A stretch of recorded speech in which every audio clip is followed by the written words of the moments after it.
Your child says, "I'm bored," and your hand almost moves before your mind fully registers it. A toy, a screen, a snack, a class, a plan. Modern childhood treats every quiet moment like a small emergency. But here's the strange part. That empty pause might be one of the few moments when a developing mind is actually forced to create its own next step. It's not a punishment, nor neglect.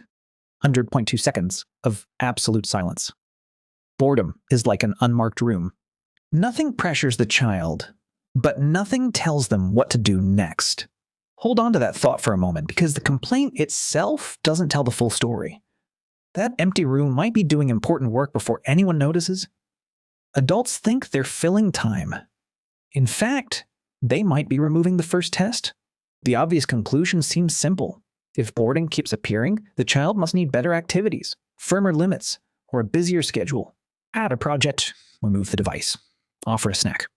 Find the right lever, and the complaint should stop. So, is it settled? Not quite. 1.2 seconds of absolute silence. Constant entertainment can act like a remote control held outside the child's own nervous system. It changes the channel before the child has to notice discomfort, sit with it, and choose what to do next. This is the missed rehearsal, self-starting behavior, self-regulation before an adult steps in with a script. It's like always starting the car for someone before they learn where the key is. The child may look calm, but is actually getting less practice at directing themselves. In the American Academy of Pediatrics 2007 policy statement, the importance of play in promoting healthy child development and maintaining strong parent-child bonds, play isn't just decorative childhood furniture. It supports imagination, dexterity, physical, cognitive, and emotional strength. This isn't a pediatric defense of fun. It's more like saying free play is a training ground for the mind. That ground is uneven. Unstructured play is rough terrain for the developing mind, uneven enough to challenge balance. A fixed activity guides every step. A self-made game is colder. It pushes the young nervous system to invent rules, test limits, handle friction, and keep going when the plan no longer works. Now, set aside the official language for a moment. The AAP's 2018 report, The Power of Play, links unstructured play with executive function, language, and social-emotional development. Executive function sounds clinical, so think of it like the body's ability to pause, choose, switch plans, remember rules, and recover when the first plan fails. Language isn't just vocabulary. It's the constant pressure to explain, bargain, refuse, repair, and start again. This is where boredom starts to look less like a nuisance and more like missing terrain. If every empty interval is replaced before it becomes uncomfortable, the rough ground gets paved over. What looks like aimless play may be the child quietly building the machinery adults later call discipline. Mann and Cadman's boredom experiment gives the mechanism a narrower shape. Participants exposed to a boring task later generated more creative ideas than the controls did. In academic language, boredom seemed to alter divergent thinking and creative idea generation under conditions of low stimulation. For context, that does not mean discomfort is magic. It means the blankness itself can become a demand. The useful part is not suffering. It is the mental itch created when nothing arrives from outside. The mind begins searching the walls for a door, not because the door is visible, but because stillness has become slightly unbearable. Boredom works like cognitive sandpaper, a mild abrasion that gives imagination something to grip. But here is where the story gets uncomfortable. For an adult, this may look trivial. For a developing mind, it is a rehearsal chamber.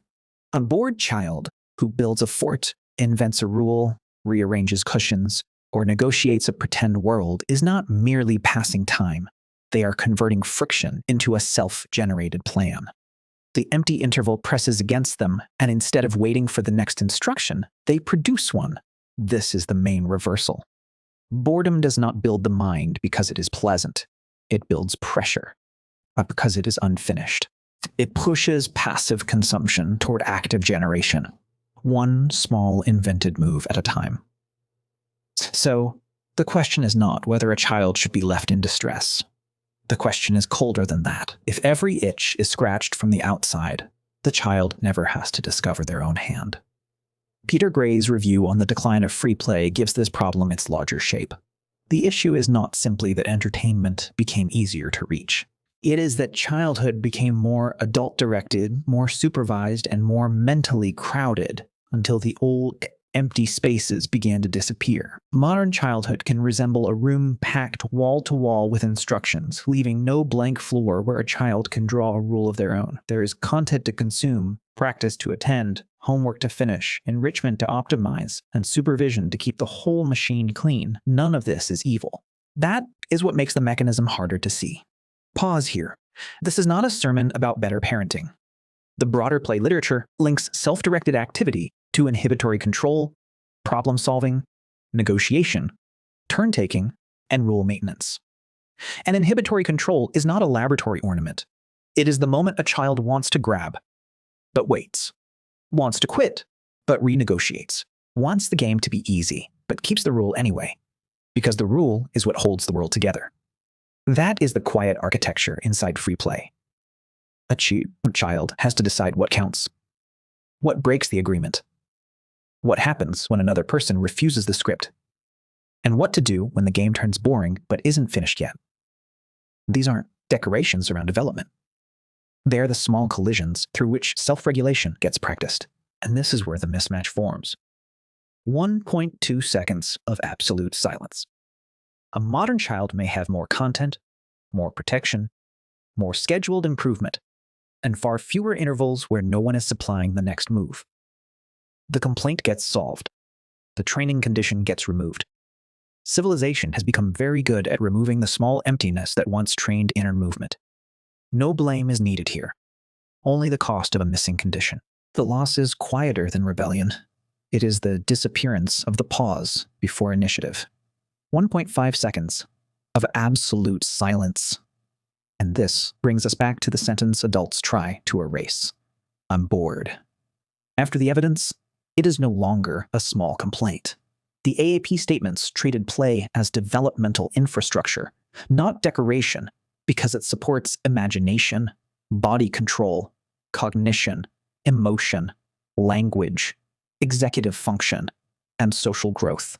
Mann and Cadman gave the mechanism a sharper edge. Low stimulation can prime later creative generation. Gray's review widened the damage, showing how childhood has become more adult-directed, more supervised, more mentally crowded. Boredom, in that frame, is a small, sealed chamber where the child first meets the problem of being a self. Nothing is coming, so something must be made. No toys fall from the ceiling, no one hands over the next command. Eventually, the child has to become the source of motion. This doesn't make boredom automatically good. Emptiness can slide into neglect. But a childhood with no tolerable boredom may have fewer rehearsals for imagination, waiting, and self-command. The value was never the emptiness. It was the movement that had to rise inside it. A child saying, "I'm bored," may not be asking for entertainment. They may be standing at the edge of a mind beginning to move on its own. 1.5 seconds of absolute silence.